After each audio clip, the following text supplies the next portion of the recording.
భూతవైద్యం పేరుతో 7 పెళ్లిళ్లు చేసుకున్న దొంగ బాబాను పోలీసులు అరెస్ట్ చేశారు. నేడు 8వ పెండ్లికి సిద్ధమైన వీఐపీ దొంగ బాబా ఆట కట్టించారు. దయ్యం పట్టిదని యువతులను లొంగ తీసుకుని పెళ్లి చేసుకుంటున్నాడు ఈ మాయగాడు.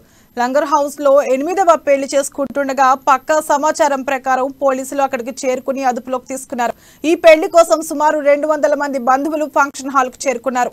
వివాహ తంతు కొనసాగుతుండగా చివరి నిమిషంలో పోలీసులు ఆ పెళ్లిని ఆపేశారు.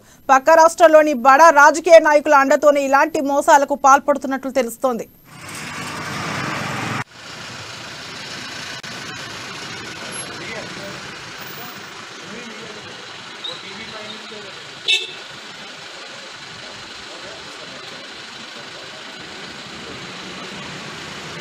నిన్న రాత్రి 12 గంటల 15 నిమిషాలకు తబస్సుమ్ ఫాతిమా అనే అమ్మాయి లంగర్ పోలీస్ స్టేషన్ రావడం జరిగింది. ఆమెకు పిటిషన్ ఇచ్చింది. అందులో హఫీజ్ పాషా అని చెప్పేసి ఈయన నెల్లూరు రమతాబాద్ దర్గాకు చెందినటువంటి చీఫ్ అని చెప్తున్నారు. అతను ఆమె దగ్గర 3 సంవత్సరాల నుంచి ట్రీట్మెంట్ తీసుకుంటానని చెప్తున్నది. ఆ విషయంలో నన్ను పెళ్లి చేసుకుంటా అని చెప్పినాడు. ఆమెకు 3 సంవత్సరాల నుంచి పరిచయం ఏర్పడింది నాకు. అతను నన్ను పెళ్లి చేసుకుంటా అని చెప్పినాడు. పెళ్లి నిన్న 11వ రోజు ఉండే ఈ టోలీ చౌకి దగ్గర ఒక ఫంక్షన్ హాల్లో. అతను రాలేదు.